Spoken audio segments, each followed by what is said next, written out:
Hypatia is a very unique personality because she ruined all the aspects of Asian woman.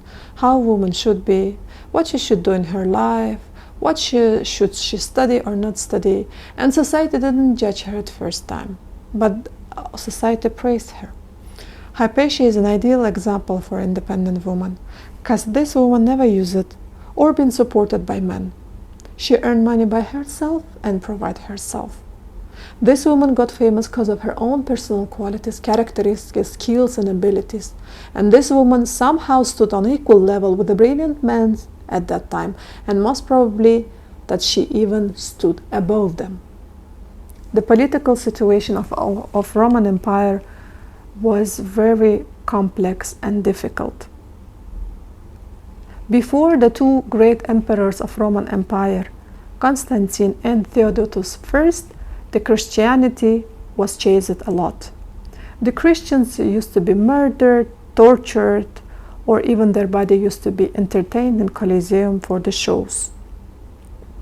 The pagans was ruling the country. The main religion was paganism.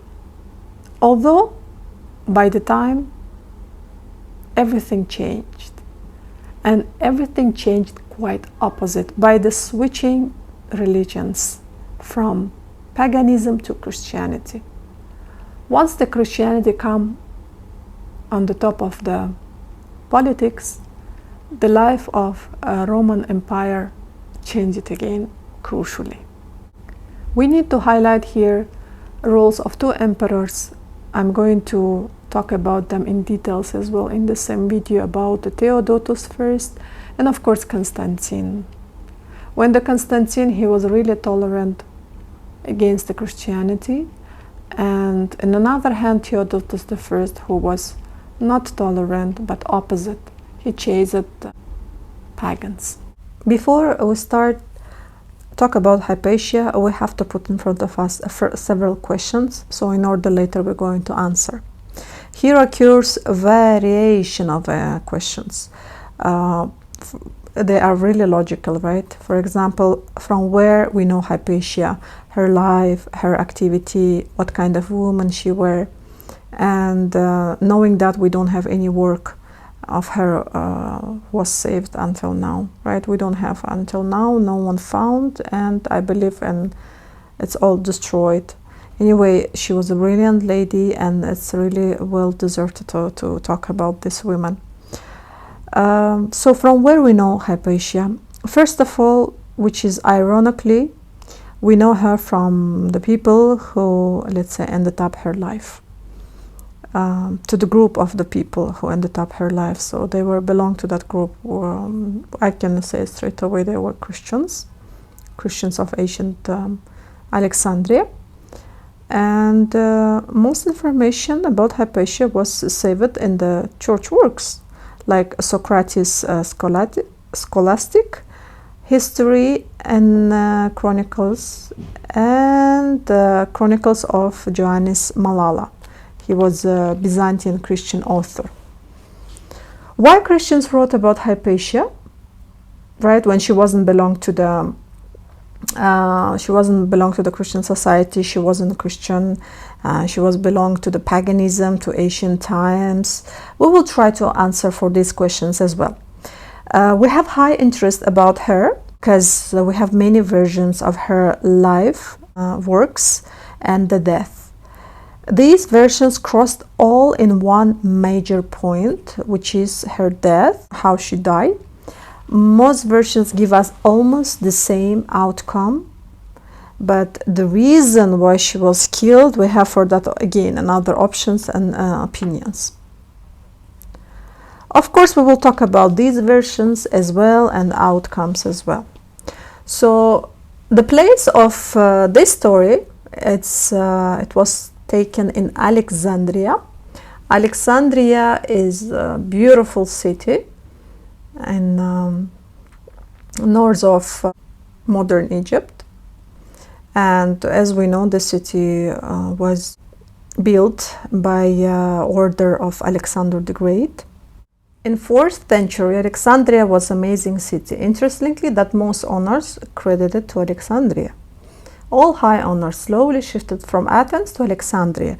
So before the city of poetry, philosophy, sponsors were in Athens, slowly these all titles shifted to Alexandria, and Alexandria became a center of poetry, philosophy, sponsorship, etc.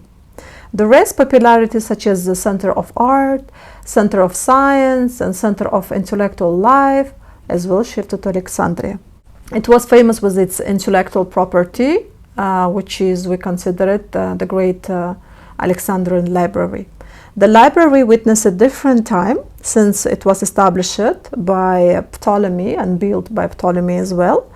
Giant destructions and damages was happened in period of Alexandrian war in 1st of century BC by Caesar, when it was burned out, and the library lost around 70,000 manuscripts. But also we need to highlight that we had a compensation, let's say, by Mark Antony. Mark Antony, to make Cleopatra VII happy, he gifted to great Alexandrian library, Pergamus library. What I mean, all the books, all the manuscripts and written things, stuff was transferred. They were transferred from Anatolia, modern Turkey, to Alexandria. So like that, the Alexandrian shelves again were filled up with manuscripts, books, pergaments, etc. However, later library faced several fire again, right? Earthquake, destruction, unnecessary activities, and by the 4th century, library wasn't the center of intellectual life of Alexandria. All its wealth was shifted to the wonderful Museum, which was located in Serapeum. Serapeum was the main temple of Alexandria. It was dedicated to the god Serapius, one of the beautiful temples of its time. Historians even mentioned that it was more beautiful than Capitoli and Constantine. Serapeum was not just a simple temple, but it was a complex temple with its beautiful inner buildings, treasury, library, statue of the god Serapius itself, and this statue was also quite famous in the Roman period, and with its beautiful protection walls, as well as highly decorated the inner and out part of the Serapeum of the temple. And significantly, the temple used to be closed by the evening time. Behind that, why they used to close the temple by the evening time, there is a very, very, very reasonable reason. It was a wealthy place. I mean, a lot of treasures, money, let's say gold, was saved as well in Serapeum. I want to say it very easy manner for you. It was some kind of sort of bank where all the wealth also used to be saved. These treasures, they came behind different reasons to the temple. For example, just to pray. Sometimes people used to bring gold and presents to God itself. That's the one of the reasons. So the library, the treasure of the library of Alexandria, I mean, also was transferred, and of course behind this transfer a lot of scientists also joined later the temple. So I want you to imagine it's like a complex temple, right? In one place there is a place to pray, there is a statue of Serapeum. If you go more inner, you'll find a treasury where is all the wealth saved. If you go more inside, there is a public place to, for example, do theater. If you go more inner, you'll find classes where you want to study, so on, right? And inside this complex temple was Museum. Museum is the place where the books were set, where is the scientific and scholar classes were held. So you will consider it's very really, you might say this is the center of IQ, right? Center of the smart people where they gathered. Okay? We need to say that the matter of scientists in that time was a little bit, let's say, dual. It was a really difficult time. From one hand, the emperor who ruled the Roman Empire in that time, it was the dynasty Illyrians, who came from Illyrian territory, which considered Balkans. They supported a Roman education system, valued all educational process in Rome itself, and also they valued classical education.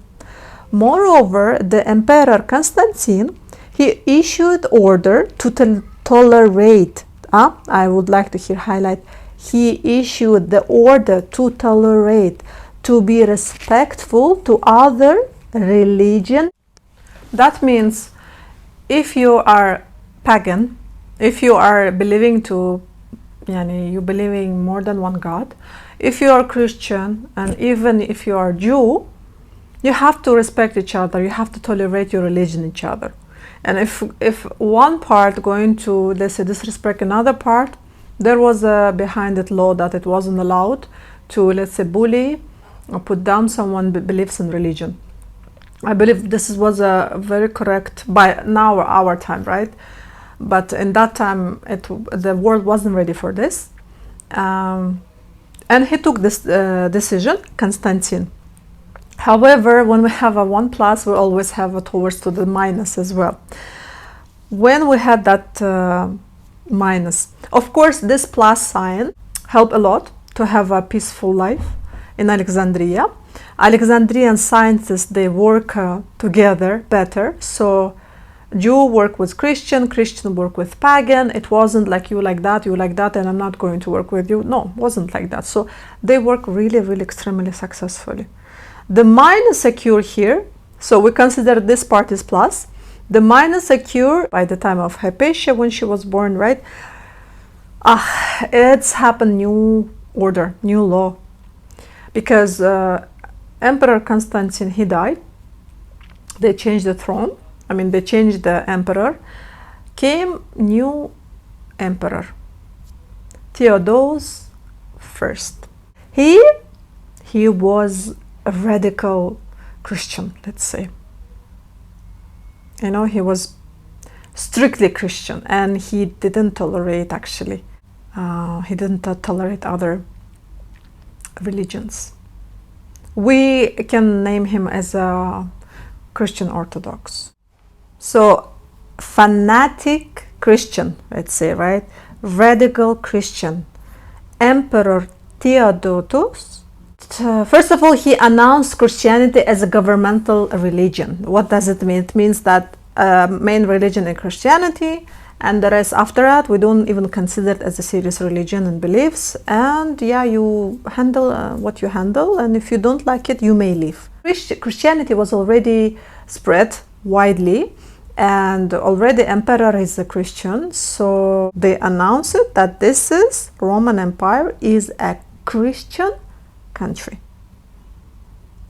He started actively clean the country from pagans, from paganism, who believe more than one god. They considered that they considered as a dirty. They considered as a people who related to the evil spirits. They considered that they came from the Satan, so on. That's all to your imagination. So basically, if you not believe to Christianity, if you don't believe to one God, you are bad. And this matter, when he started to actively clean the country from the paganism, it touched science.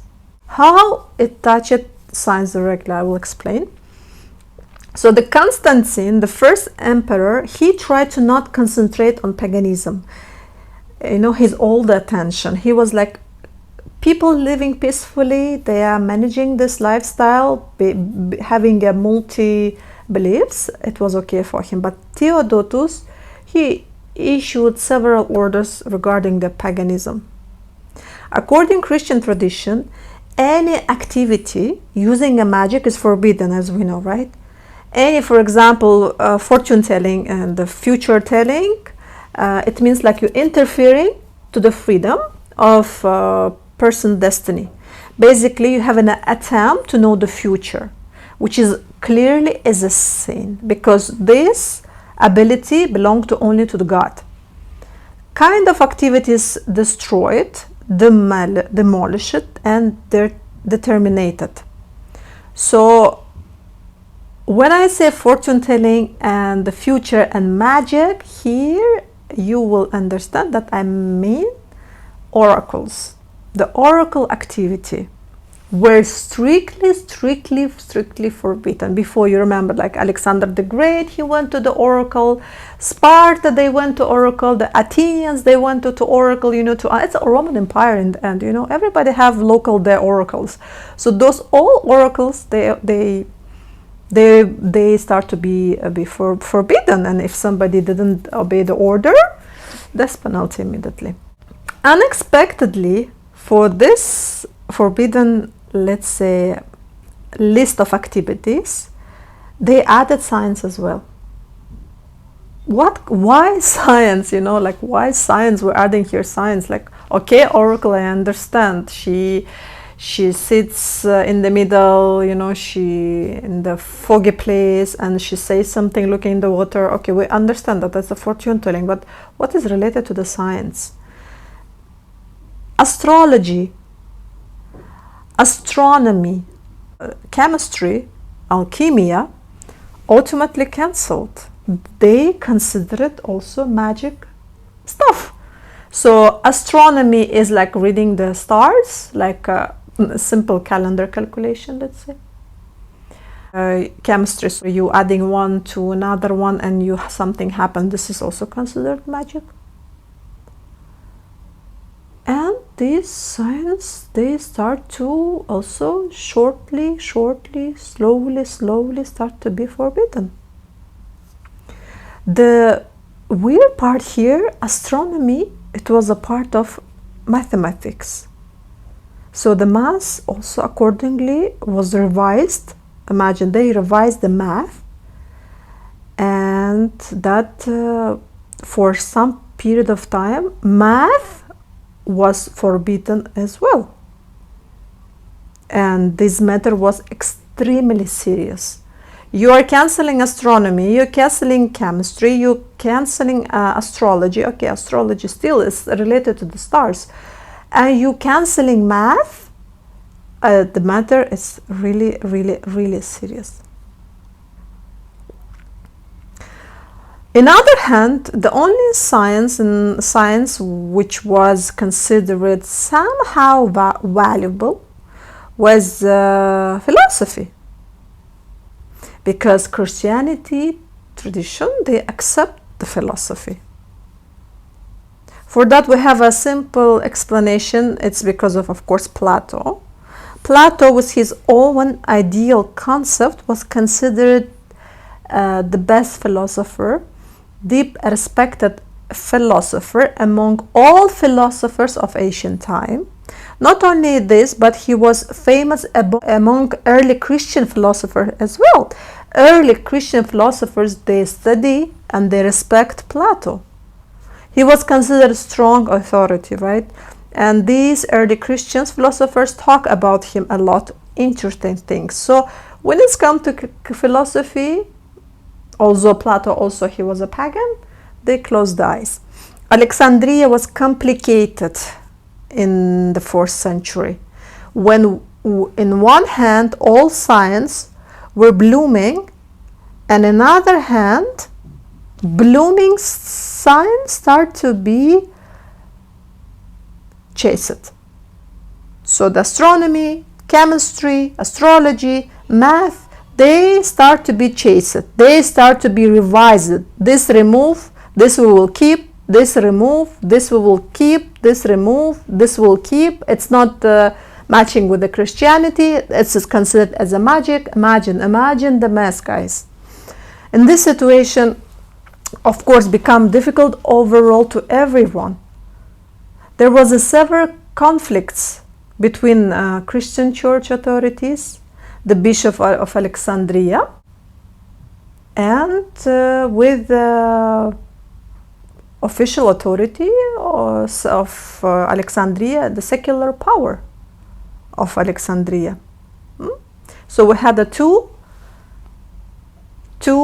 let's say, powers in the city. One of them was presenting the church. On the other hand, they were presenting the government. So we had a bishop and we had a prefect or governor or the head of the city. Governor and the bishop also, they were having, as I said, tough conflicts, thinking that this main government part must belong to the one of them. So I am a church part, you have to obey me because it's a Christianity is a governmental religion. On the other hand, governor used to tell that, no, I'm not going to obey to bishop. He needs to obey me and follow the law. I'm sharing this background, guys, so you will understand the political situation, political matter happen in Alexandria, to have a full view what kind of situation Hypatia was born and she lived in the place. And with a lot of difficulties she faced being a woman. Please imagine this picture again. Alexandria, governor and bishop having a conflict. Fight between secular government and the church. So let's move on to Alexandria. We don't know exactly when Hypatia was born. We don't have clear source, right, telling that Hypatia was born in this year, in this month, nothing like that. We don't have. Everything is approximately taken, approximately calculation. Traditionally, if you check books, most of them mention that she was born around 370 AC, and in this century. So historians having argued towards of her date of birth. So others they state that she was lived between 350 370. So they're giving approximately 2 years, 350 and 370. Between these years she was born. Due to that, difficult to say how old she was when she died. Obviously she wasn't not young 100%, because she was killed in 415. Doing a simple math, we understand that she was around her 50s. But if we consider that she was born around 350, then older or hitting that 50s. So she died around her 50s. It's not little girl, by the way. In new period, we start to have many romantic books, right? Like Romanism era, where we had a sharp tradition about Hypatia age.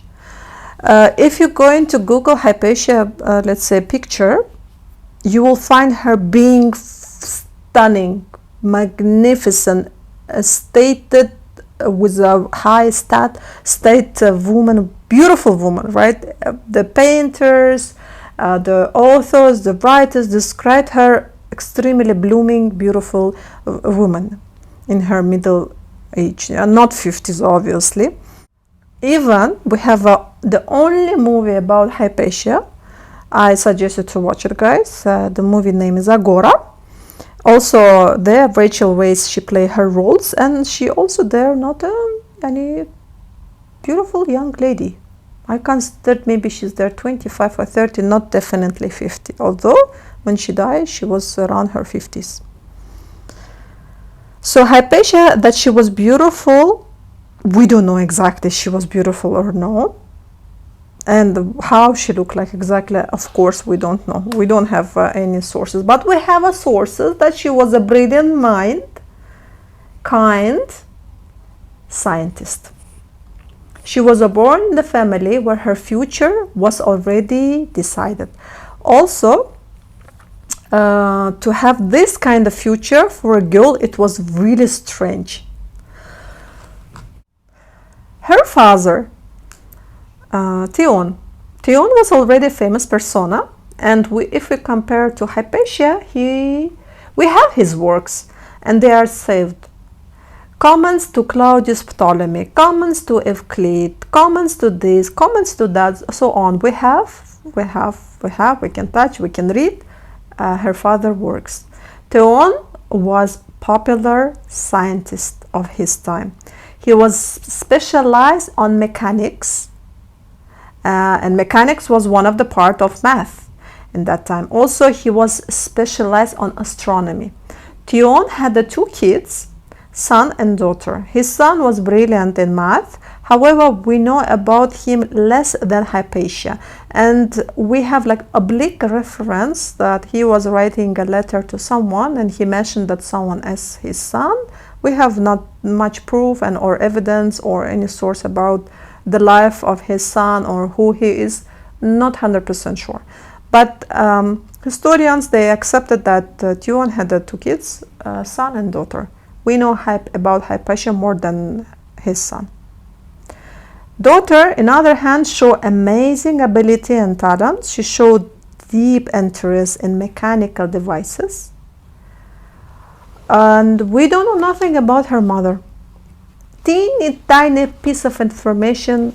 We don't know anything about Hypatia's mother. Being a little girl, Hypatia helped her father to master to make different kind of mechanical devices to learn the astronomy. Imagine daddy doing something, little Hypatia next to the daddy, and they're doing mechanical devices to learn the astronomy. This is blind blowing and mind blowing, everything blowing. You know, I cannot even imagine how much is brilliant. Then she showed sharp ability in calculation.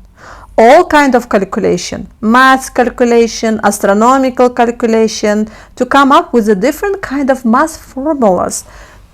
Coming up with a different math of formulas, it was her, let's say, her mastery. Having those bright ability, Hypatia was accepted to the Museion as a student. Museion, as I said, it was a place in Serapeum temple. You considered, I will rename it for you to easy to understand, let's say university, right? She was accepted there. And after time, she became a student, she graduated there, and she became a teacher as well in Museion, inside Serapeum temple. So in our understand, you consider Museion as a university, or let's say academia, right? Where all kind of scientists used to organize different kind of schools. So it's university, let's say schools or classes, everybody studied there. Museion also was famous with its physicians. There was a not bad medical school, by the way, very famous medical school at the Museion. Any physician who studied in Alexandria was respected highly, without any hesitation, was accepted in any part of Roman Empire, guys. So I'm living in my Roman Empire, right? I'm going to say, I'm going to Constantinople and I have a diploma, and they're checking my diploma. Oh, you study in Alexandria, and they accepted automatically. That means the intellectual center of Alexandria so much was respected and valued that even if you have a paper and a proof, or even orally you say that you studied in Alexandria, people used to honor it and accept you. We don't know in what kind of condition she was accepted to the Museion/university. We surely know that Hypatia was studying in Museion, which was shifted to Serapeum, right?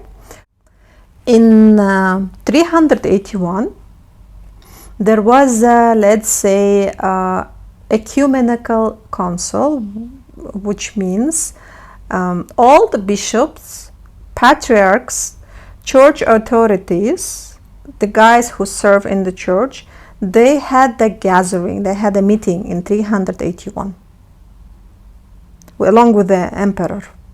And the emperor took tough decision spreading the Christianity as a governmental religion throughout all Roman Empire, and of course,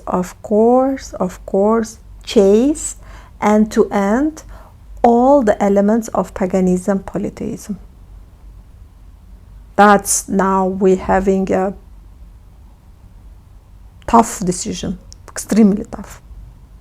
This make a lot of problems. For example, Olympic Games was cancelled and forbidden because we know the Olympic Games used to dedicate it to the gods, and it's considered a polytheistic action. Temples were destroyed.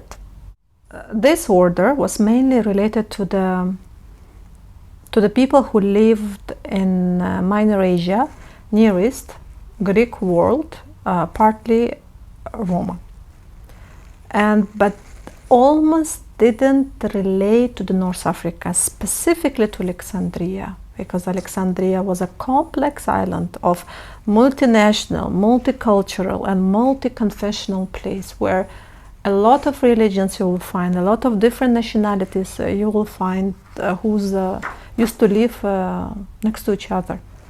Alexandria had a complex population which was consisted of, for example, ancestors of Egyptians, of course, Greeks, Macedonians, quite a big quantity of Jews, Syrians, Amazigh, Nubians, really complex place. Along with the Jews, let's say, there was a synagogues, along with the pagan who used to believe into many gods, there was the temples, and of course there were many churches as well, because we have a Christian population, right? When we talk about the religion, majority of Christians, they were very poor.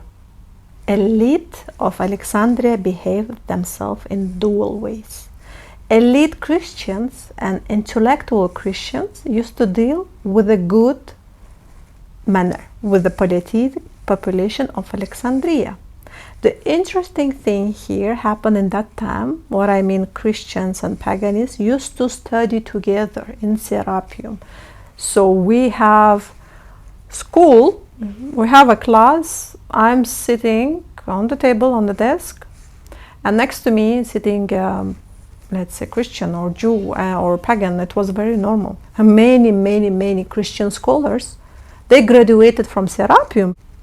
Many bishops, theology scholars, and people who reformed church and the Christian traditions, those people were graduated from Serapeum. They were enough tolerant towards the pagans in that time. Same thing happened to the Jews and pagans and the Christians. So everybody was okay. You might have another question, why this is multinational, multi-confessional, and multi-populated place, Alexandria. First of all, look at the location. It's exactly in the middle of Roman Empire, right? It's exactly in the middle.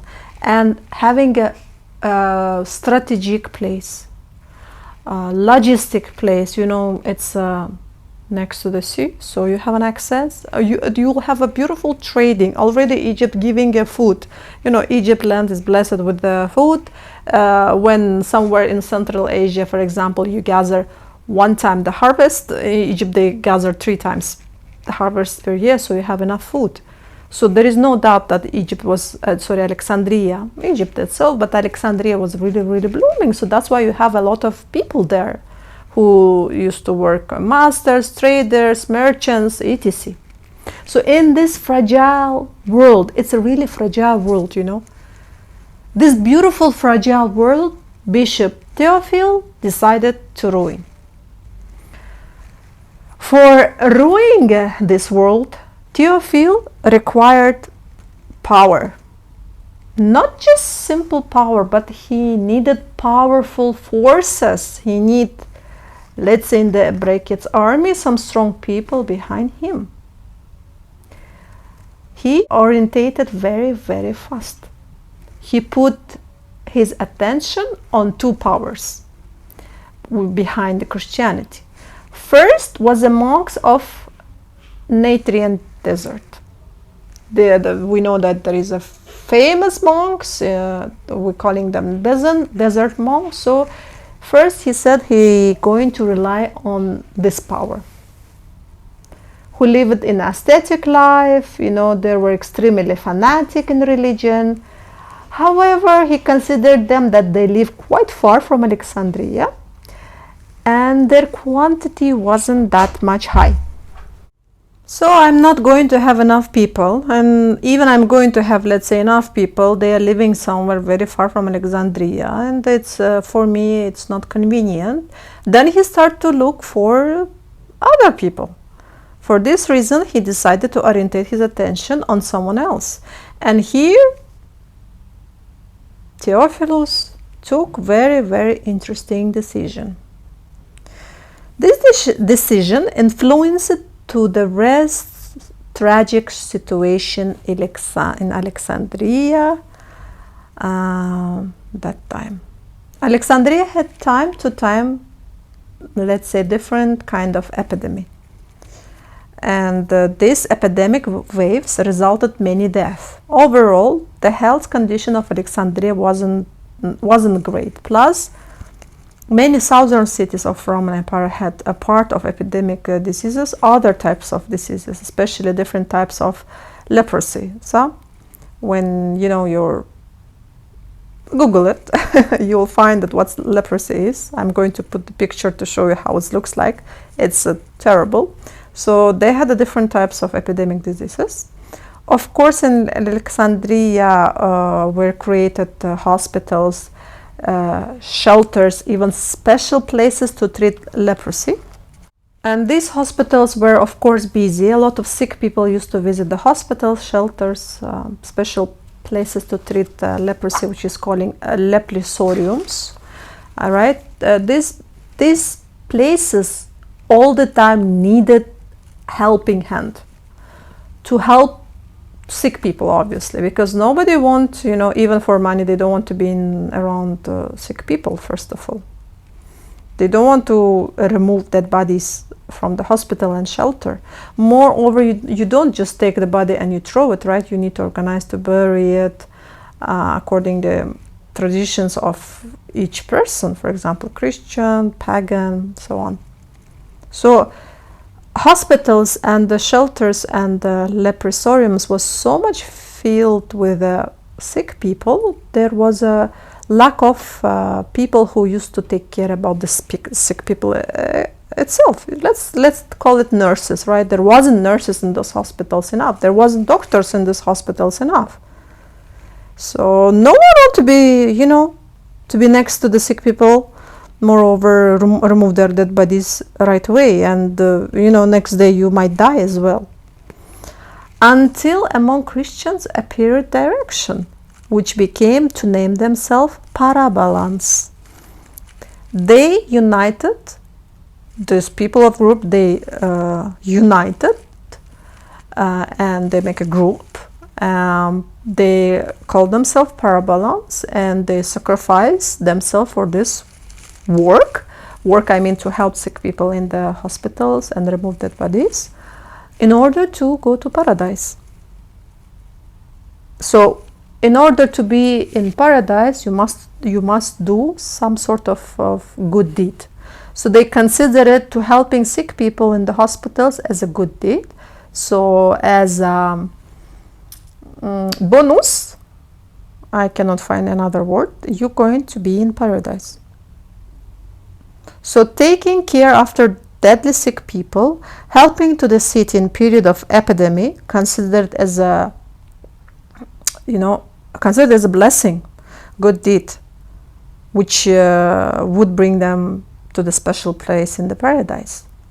So the logic of Parabalans was, I'll repeat again, guys, it was very simple. So I am Parabalan, I am in a group of Parabalans. I want to go to Jannah, to paradise. For that I need to do good deed.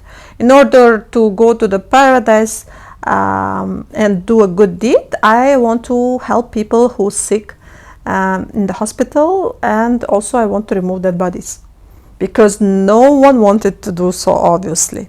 At first it was not that big group of people, by the way. There wasn't in the beginning that much courageous and brave people who sincerely, sincerely from bottom of their heart were taking care after sick people, until Theophilus didn't interfere himself to this situation. Theophilus became sponsor of Parabalans, and he strongly changed Parabalans' consistency, its compound. He also changed their work. So basically, from Parabalans left only the name. Firstly, Theophilus announced that this kind of service always required, and government, church must take care about this service Parabalans. So he said, guys, this service always needed. Regardless, there is epidemic, there is sick people, there is no sick people, somebody dying, somebody not dying, there is dead people, not dead people. This service must be there, must exist despite of any epidemic problems. His logic was like that, because this epidemic is not happening every day. Sometimes yes, sometimes no. But when it's happened, you're ready. And there is a group of people, the Parabalans, they are always there. It's like a firefighters, like fire is there, fire is not there, but the firefighters are ready. Similar idea, I can give you a compare it. So this Parabalan group must be there, even nothing to do, and of course for that they have to receive salary. So imagine what he created, this Theophilus. He looked at these people, as I said, like a firefighters. No fire, there is fire, these guys must receive salary. When he received green light from Constantinople considered as a good idea. Yeah, he received a green light even from Constantinople Patriarch and from local power. He started to hire Parabalans. Not the people who want to work and serve the Jesus Christ and clean the sins, but the people who want to earn money. So from small kind of group of organization who were sincerely helping the sick people, he organized some kind of organization where people used to receive money. Even the hiring and selection of those people was tough. He didn't just hire anyone who want to clean their deeds. Yeah, this is all, let's say, the curtain stuff. But behind curtains, there is something else. So it was announced like, you want to clean your deeds, come and help, and you're going to receive salary. And the people, of course, used to come. Different people used to come to earn money. Come on, I want to throw that body and I'll receive, money. Of course, a lot of willing people there were, but he make a selection. He had some kind of list of acceptance where he hired only young, only strong, and of course only Christians. On top of it, not the rich ones, because rich Christians also, they want to do good deeds, and sincerely they didn't want to receive any money, because we have receiving a green light to do this work, official work from the Constantinople, and I am rich guy, I want to come and I'll help. And Theophilus said, no, you should be Christian, you should be young, you should be strong, you should be healthy, and you should not be rich. By this selection, small group turned into the army, into the force, who received a lot bonuses and money. Theophilus hired approximately more than 500 people. After Theophilus started strong propaganda among poor people, telling that Serapeum is the center of paganism, where gathered magicians, because most of the scholars of Serapeum, they were the astronomer, philosopher, scientists, and these subjects considered as a magician stuff, right? It's like magic stuff, and this stuff going to wash poor people brain. It's not good. they all had an association with some sort of magic and with the evil spirit. Guys, you see the Serapeum, this is the temple, inside there is the scholars, there is the guys, there is the people who teach and study math, astronomy and philosophy, and we know that these subjects belong to the magic, and the magic is forbidden in Christianity, and this is place of evil spirit, and we need to end it. He started to do this sort of propaganda throughout the city.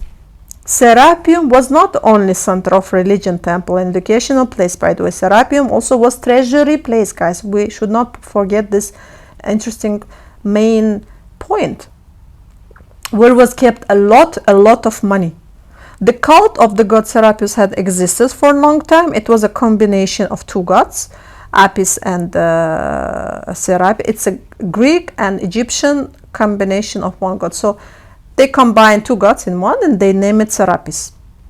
He was popular, so you know people used to bring a lot of gifts for the god. And this is one of the sources. There was many actually. Theophilus extremely wanted to get that wealth in the end. This guy, he wanted money, which was kept in Serapeum. He wasn't interested in math. He wasn't interested in astronomy. He wasn't interested in the scholars, what they're doing. All he wanted was money. He wanted to capture all the treasure of Serapeum. Of course, he wanted to get rid of place of magic, evil spirit, place where intellectual people used to spread doubts about him, that he's a poor Christian, that he is dictating and interpreting Christianity in a wrong manner, which also it was some kind of he was offended. Theophilus was offended by it, because a lot of measured his knowledge as a low educated person in general. By the way, it's not highlighted also in ancient time, but and the Christian recorded also highlighted that Theophilus didn't have a brilliant brain. He had a very low knowledge about the Christianity. As a result of all above activities happened takeover of Serapeum in 391, which was a massive scale of tragedy. Theophilus sent Parabalani and Nestorian monks, the guys from the desert, and underclass, poor people of Alexandria to Serapeum. Of course, all three, Parabalani, Nestorian monks, and the poor class selected underclass what they wanted from Serapeum. Money. They wanted gold. They want the wealth of the Serapeum. Storm of Serapeum was a nightmare. Serapeum was fully destroyed. They destroyed the magnificent mosaics, fresques, beautiful bas-reliefs, whole building, which was one of the most beautiful building in the whole Roman Empire, but definitely is the most beautiful in Alexandria, 100%. They destroyed the statue of Serapius and many other pieces of art. All phones, books, which was transferred from Library of Alexandria, were burned. Priceless records, pergaments torn off. Whole museum and classes were destroyed. Liquidated all samples of mechanical devices. Just there was a different mechanical devices, samples, examples hanging everywhere, and they destroy everything. Scientists and scholars tried to protect as much as they could, right? They take the books and they run living Serapeum Museum, but they were brutally murdered as well on the way of the exit. Moreover, in order to help scholars came other civilians of Alexandria. They didn't just sit and watch, but they interfered to help the scholars. This all turned into the mass chaos. We have Parabalani, Christian monks, and the poverty of Alexandria in one hand. In the other hand, we have civilians, scholars and scientists, and the people who want to save the place. It really was bloody day. In the end of Theophilus got what he wanted. He got all the treasure of Serapeum. All the wealth secured by Parabalani was nicely, securely transferred to residence of Alexandrian bishop Theophilus. Poor people, they got a little bit disappointed because nothing left for them. For sure they had a side eye. So it's left only small things like golden sockets, bronze sockets, whatever it was decorated. They just plugged and removed from the walls. Nothing left, nothing for anything. Smash of Serapeum destroyed the image of Alexandria as a center of science, but not till the end. Survived scholars start to organize private schools. Such kind of private schools was also created by Theon, the father of Hypatia. Hypatia started to teach in the school as well. She taught not only astronomy and the maths, but she started to teach philosophy as well. As a philosopher, Hypatia was brilliant.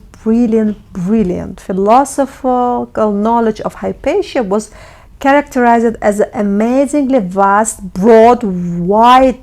Oh my God, she narrated correctly Plato. She got very famous because she used to narrate Plato correctly. She did it in a virtually manner because she returned all Plato tradition. How Plato himself understood his own how he understood his own philosophy. Plato understood it with unity of math. So philosophy equals to the math, and this together subject, when they are united, this means understanding of Plato. And Hypatia presented the picture of the world through the math, through the formulas, and it gave incredible impression, accuracy, clearness, severity, meaningful and complete view of Plato philosophy. The materials which was presented by Hypatia had a big difference when you're going to compare with the traditional education, with the traditional way of explanation. And the traditional way of explanation, they couldn't attach with the alternative ways. So one, he narrates Plato.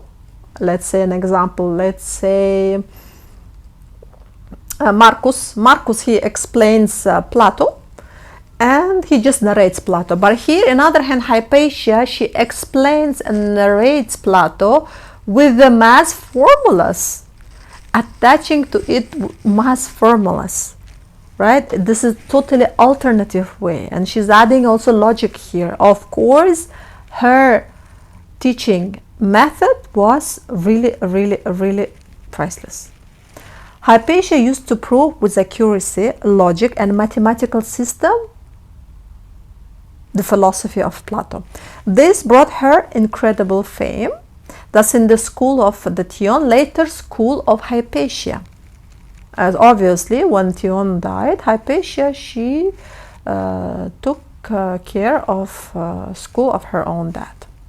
So Hypatia school got famous because in Hypatia school, students studied the things quite differently comparing to others. Her fame and the respect grew so high. You cannot imagine till what level her fame hit. When she wore a black cape, black man cape of philosopher, no one, absolutely no one commented or put her down. So she was wearing a black cape, man cape, and this cape was worn only by men philosophers.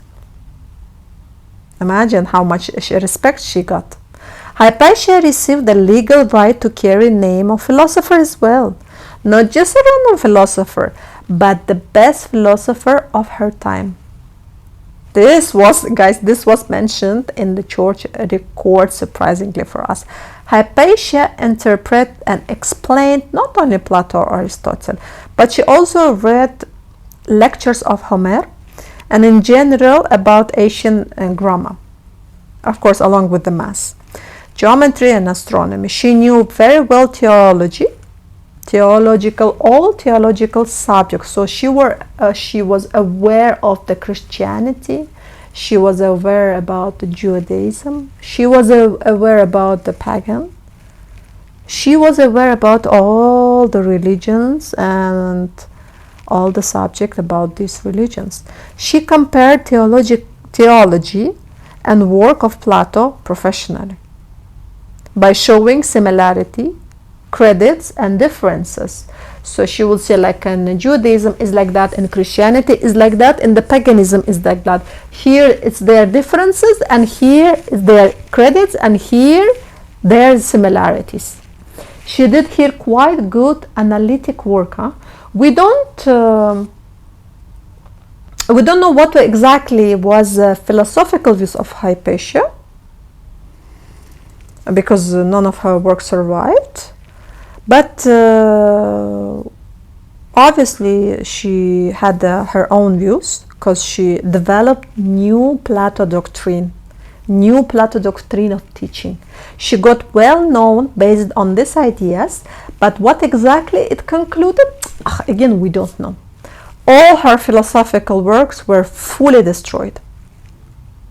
There is one opinion that one work of Hypatia survived, by the way, but not philosophical.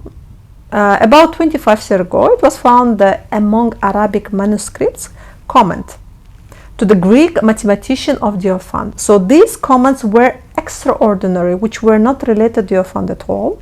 And in conclusion, scholars decided that this is originally a composition even, it's not a comment. Accordingly, it secured the hypothesis that this is an original work of Hypatia herself. We can surely say that this is composition is belong to Hypatia, but however, this is point of view can be there.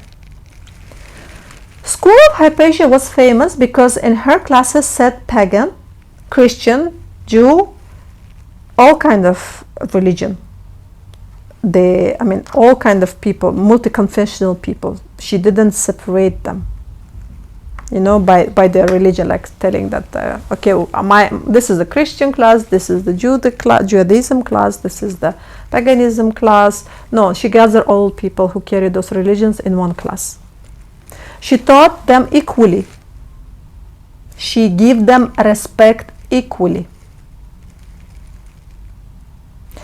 For example, Bishop Christian Nive didn't start to write any theological works without her consultation. Imagine, Christian bishop, he want to write theological work, but first he is going to Hypatia, taking her consultation, taking her confirmation, right, and taking her opinion, and then he's starting writing his work. Christian bishop. Hypatia herself didn't interfere to the conflict which was happening in Alexandria. She didn't take a part. She didn't go paganism, although she was a pagan, right? She wasn't Christian. She didn't go to paganism. She didn't choose the Christianity. She didn't choose Judaism. She was a really neutral person. Besides that, Hypatia had a good relationship with the elite of Alexandria. School Hypatia became trendy. How I would say nowadays, it's a pop place, a popular place where everyone want to go there. It's like VIP, in other words. So she became a top intellectual of Alexandria after the destruction of Musion, after the destruction of the Serapeum. Maybe even the top of the whole Roman Empire, right? The top of the whole science of Roman Empire. Everyone was proud of Hypatia. It was a good tone to say, I graduated from Hypatia school. Moreover, Hypatia held two types of lectures, by the way. Lectures for the students, where in detail there was a question and answer used, and discussed in the detail everything. And the second, she had the public lectures. The second one was science, pop, place, where she explained in a very simple and basic manner everything. Hypatia was a brilliant narrator. who used and had the special skills of good narrator. And for those public lectures were visited by elite people. Those public lectures were visited by elite people, class people, civilians heads who work in the government, who have a status in the city. Prefect of Alexandria couldn't handle the bad situation in the city. Bad situation, I mean small conflicts in the city between the multi-confessional people and between the people. So lately that prefect was replaced with another prefect. His name was Orestes. Once Orestes got his responsibilities into his arms, he started confrontation against Theophilus. Orestes knew about Hypatia. He used to come to her public lectures, even he visited her home. So this kind of relation between two caused countdown of Hypatia's death, by the way. She became a hostage between church and local government. After taking Serapeum, Theophilus somehow came down. You know, he got all his money, so this guy, he relaxed.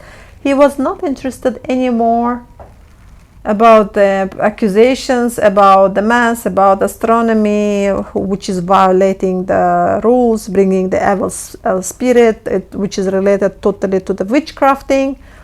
Here he concluded, here we can conclude it clearly that this guy, he got money and he just relaxed, and he didn't want anything else from Serapeum. You know, he just used the Christianity as a reason to get the wealth from the Serapeum, obviously.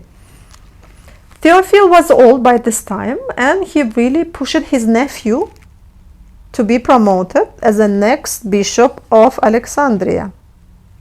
His name was Cyril.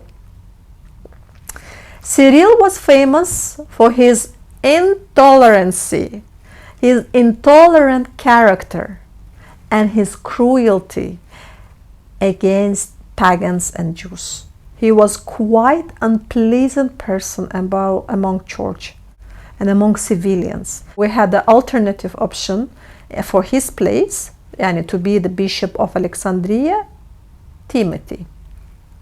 Bishop Timothy. Timothy was quite peaceful and kind person. Local government loved him, and they prefer him actually. He had less conflicts. He's a peace lover in the end. So the local government was really on the side of Timothy. Theophilus, who spent a lot of his health and efforts, again using monks of Nesteria, the monks of Nesteria also actively they support Cyril, got what he wanted in the end. After his death in 412, Cyril became Bishop of Alexandria. So Theophilus, he handed over all his work to Cyril. Cyril was same exactly like his uncle. He was interested in money. We don't know where the money of Serapeum gone. We don't know how he where he spent Theophilus all this money. But we have a strong opinion that nephew and uncle bribed central government, of course, especially the Regent Party, right? And some secular officials. Logically, after those big bribes, Cyril confirmed as a bishop of Alexandria by central government in Constantinople. Theophilus, his uncle, Cyril's uncle Theophilus, who grabbed the money of Serapeum, Theophilus used to have an aesthetic lifestyle. So he wasn't that much wearing luxury clothes, eating in a luxury place, having a luxury house. He was a really normal, aesthetic and down-to-earth person, surprisingly. While Cyril didn't have nothing like that. Cyril, he used to eat expensive food, wear luxury clothes, he lived in a luxury residency, and all this kind of spendings was suspicious by secretary of the city. You know, they look at these spendings very suspiciously, you know, because bishops normally, especially Christian bishops, they have to have some kind of ascetic life, right? So somehow Cyril wasn't in need of money. Of course, if you're spending like this money in this way, and of course you need money, logically, and he decided to get those money in very quality manner. You will not imagine what he created, this guy. He decided to rout the Jew society. There were a lot of Jews in Alexandria. The most business people, businessmen were Jew. There were traders, there were merchants, there was the financing, right? Money borrowing, I mean the credit. Jew were busy with this work, with money. Obviously, the Jew were busy with the money. Jew equals money. On top of it, most of the Jews was jewelers. Imagine how much money behind the Jews. So Cyril, he understood that. He understood that the Jew is one of the rich category of society, and they are not Christians. And Cyril started active campaign against the Jew. He started to give different kind of speeches in all the parts of the Alexandrian city, using Nestorian monks, right? Doing agitation, using parabalans as well, especially the leader Peter. Parabalans, they had their own leader, Peter. Later, this Peter will play bad role in Hypatia life. These campaigns clearly were against Jews. Verbal accusation, verbal agitation, telling them they killed Jesus, and putting lies, telling the things what Jew really didn't do. And Jews got very upset because of this verbal accusation. Jews, they took a step correctly. They open a case, they go to the government, they go to the law, and they complain to the prefect Orestes by telling that Cyril spreading all different kind of lie about the Jews. Also, he put spies. Cyril, he put spies in the synagogues. So there is a time of visit synagogues, right? So when the Jew want to pray, there is a different time to visit synagogue. Like, for example, Muslims, they are visiting 5 times. Jews also, they have their own prayer time. So in the visiting times, Cyril, he put spies in the synagogues. Occasionally, the spies used to be caught and questioned, asking, what are you doing here? What are you doing in the Jew quarters? What are you doing in the synagogues? Those activities, I mean, questioning those spies went wrong. And as a result, Cyril offended by that. And he catch this small reason, he arranged violent riot against the Jew. He gathered the people and he attacked Jew quarter. Synagogues destroyed. The quarter itself burned totally. A lot of Jews left Alexandria. A lot of people were killed, women, kids, everyone. And he got all the wealth what Jew couldn't take with them. Orestes, who couldn't manage to stop this violent riot against Jew, wrote long complaint letter to Constantinople about the Cyril. Cyril wrote his version of what happened. He wrote another complaint letter. in which he described everything in totally different manner. Like, it's the Jew who attacked him first. It's the Jew has to be punished, and he has to be protected. And he protect himself from the attacks of the Jew. In the same time, he was protecting himself and he protecting Christianity.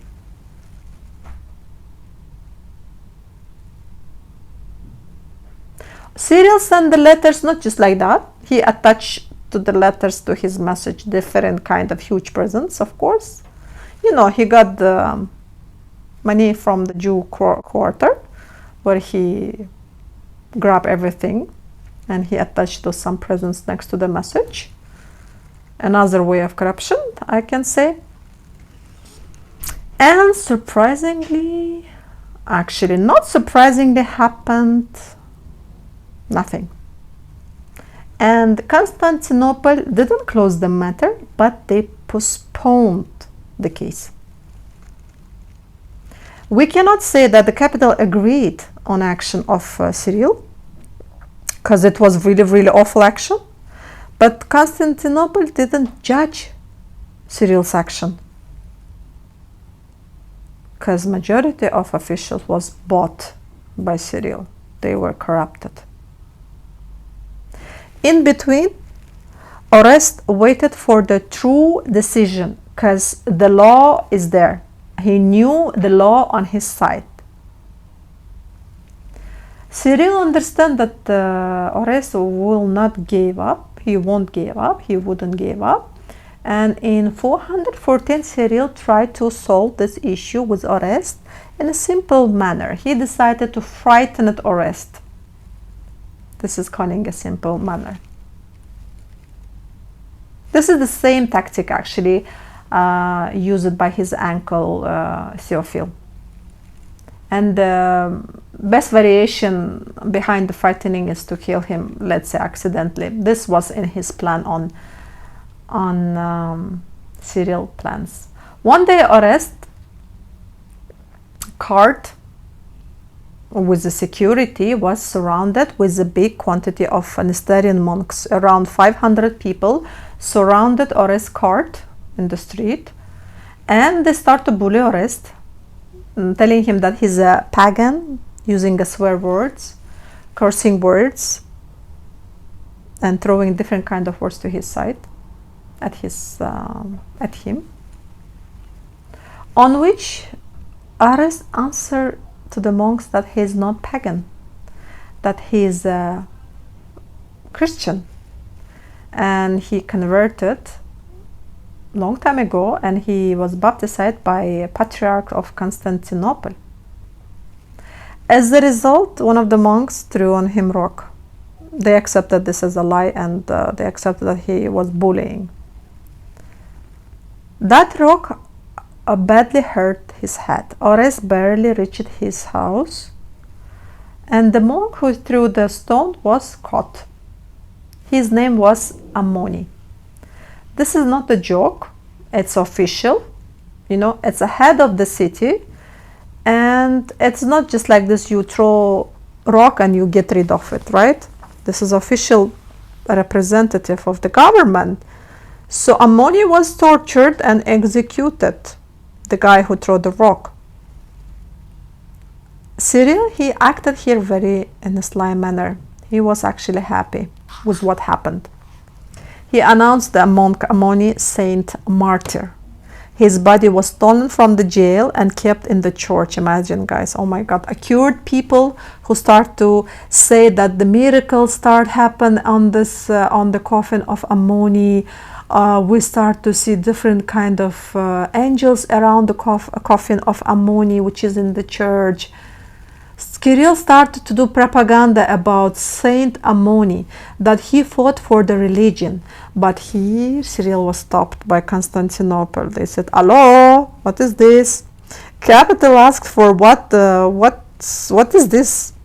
Why this guy became a saint? He was executed for trying to kill official person Orestes, and his judgment was accordingly to the law. He cannot be saint. Here Cyril stepped back. However, Cyril offered peace and sent people to Orestes. He tried another tactic to cooperate with Orestes, let's say. But Orestes didn't accept the soul. He knew with whom he was dealing, actually. Then Cyril understood that he need to create tougher methods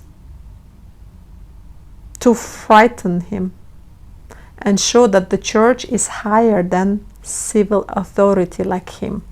And here exactly came up persona Hypatia. Here exactly came up the figure of Hypatia. Orestes had a good relationship with Hypatia, obviously. As I said, he used to go and visit her lectures, public lectures. And when Orestes was sick, Hypatia visited him. Ironically, she visited only one time. That one visit of Hypatia was interpreted by Cyril that she is the one who is not giving opportunity to make peace with Orestes. That she's the one cooking all this soup, let's say, behind Orestes. That she's the one manipulating and controlling Orestes. And all blame went to Hypatia. He concluded that she is preventing the friendship between Cyril and Orestes. Why Cyril blamed exactly Hypatia? We have for that several versions. When anyone speaks about the death of Hypatia, they describe the same picture. When anyone speaks about the reason why Hypatia was killed, we have different views on that. Overall, we have three main versions. Okay, the first reason, Hypatia put down Cyril as a religious figure and as a leader. Socrates mentioned that Cyril was not happy with some lectures of Hypatia. Hypatia found mistakes in Cyril's speech when Cyril speaks about Plato, and he explains badly the study of Plato. And this she mentioned in a public lecture of her. She commented that Cyril distorted, explained in a badly manner Plato works and even Holy Scripture. This opinion might be very risky. It doesn't look like Hypatia character, you know. As a Theon, her father constantly repeated to her that she shouldn't interfere in this. The second version, that Hypatia wrongly calculated dates of Eastern. Overall, Alexandrian and Roman calculation were different.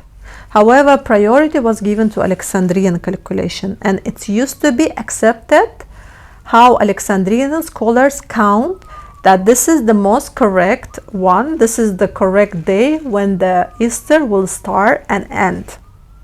Hypatia, she calculated by herself, and she showed that Alexandrian church calculates wrongly in order to know when is Eastern.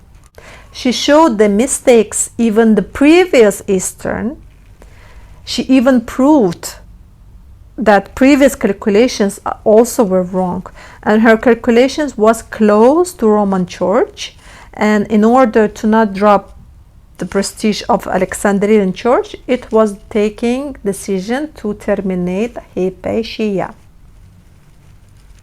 So you're having a Roman Church and you're having Alexandrian Church, and they are calculating differently the Eastern, and Hypatia, she proved that the Roman Church, they calculated correctly rather than Alexandrian Church, and Alexandrian Church got offended by that, and in order to not lose the prestige, they decided to kill Hypatia. This is the second famous version, why Hypatia was killed.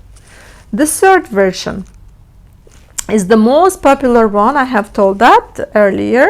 To frighten Orestes, Cyril really wanted to frighten Orestes and show that the church has a really strong power over any power or any authority in Alexandria. That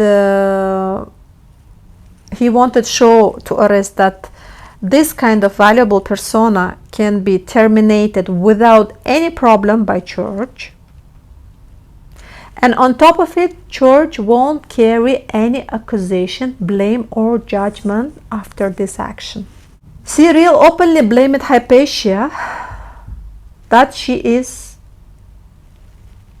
mischief in 1415. She is the problem between him and Orestes. She is busy with the things which God not preferred. There is a quote of Cyril. She was sent by devil, doing a witchcraft, making magic, who catches attention of innocent people, and she do with musical instruments and astro devices, and seduce prefect Orestes in satanic manner. End of quote. We know that Hypatia was famous also with the music. She used to write music, and she used to know how to play musical instruments. So on basis of this speech, Parabalani's leader Peter offered to terminate Hypatia. Before Easter started, in March 1415, Hypatia was coming back in her cart, and her cart was surrounded by desert monks and Parabalans, with the leader Peter. Bodyguards of Hypatia were killed brutally, and brutally Hypatia was pulled out from the cart. Her death is described the same way in most of the sources. They tore off her clothes, naked pulled her to the church, and right exactly in front of the church they start to kill her. They kill her with the using sharp ostracons, piece of pottery. They continue to beat her and stab her even she was already dead. Then they cut off her body into many pieces, and they burned on the fire.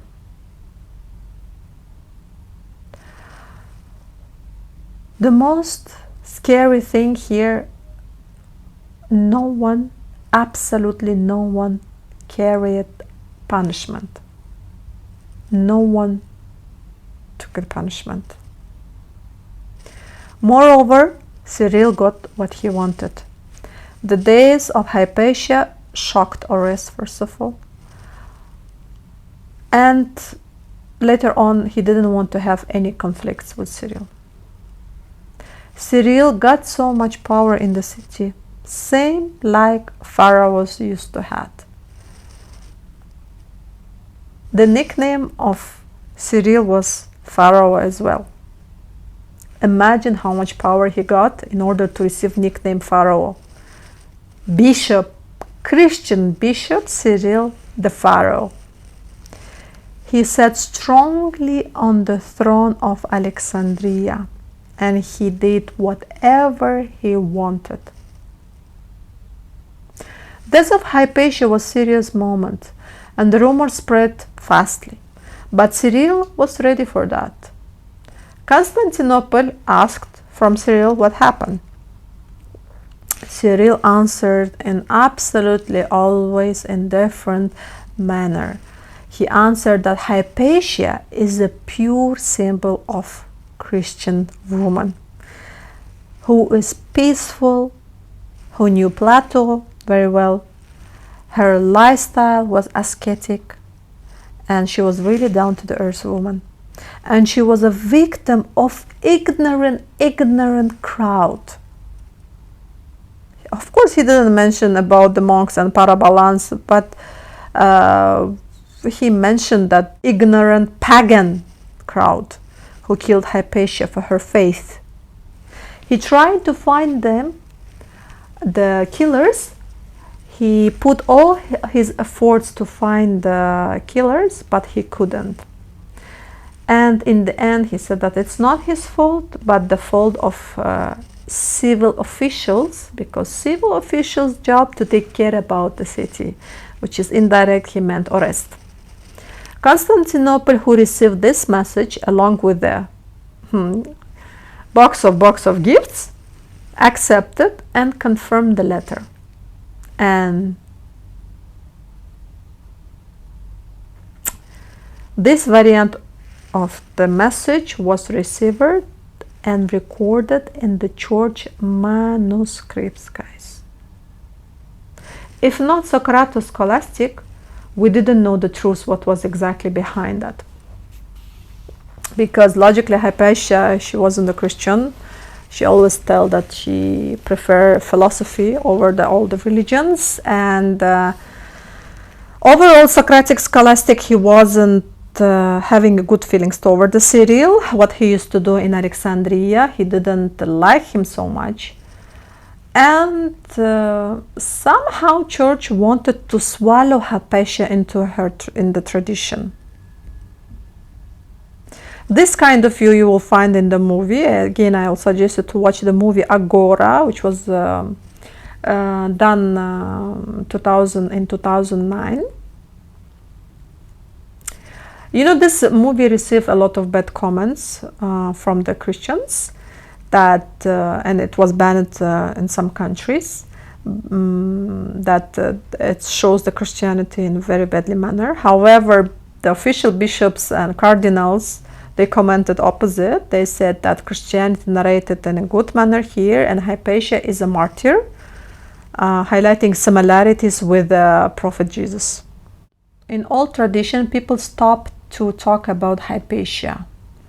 One of the reasons, she was a woman, and a woman who had a high rank in the math, astronomy, and philosophy. Not just a high rank, but higher than men. And in medieval, in the new era, her activity was forgotten. And overall, if we're going to look at the history, how history valued Hypatia, until now we have evidence that it didn't value really in a great manner. First of all, if you're going to look at the moon, we'll see many craters. And two craters, one of the two biggest craters was named after the bishops Cyril and of course Theophilus. And next to them was teeny tiny crater named after Hypatia. Even the movie Agora, which was released in 2009, didn't get a lot of success. They didn't cover up even the money which was spent to do this movie. Of course, we cannot compare Hypatia next to Alexander the Great, whose movies were always successful. However, it showed again that Hypatia was less famous and less wanted. Less wanted to know about this woman, less wanted to know about her life. However, she really deserved to be known. Thank you so much for watching and listening my videos. I hope you like it. If you have any question, please comment. Or if you have any comments towards my video, please comment again. Please like, subscribe, and see you until the next time. Thank you.